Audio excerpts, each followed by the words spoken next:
Таңертеңгі небәрі 3 минуттық бет массажы. Телефоныңызды қойып, осы массажды менімен бірге күн сайын жасаңыз.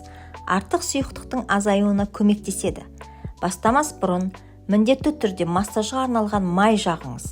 Мен табиғи құрамды массаж майын қолданамын. Ендеше бастайық.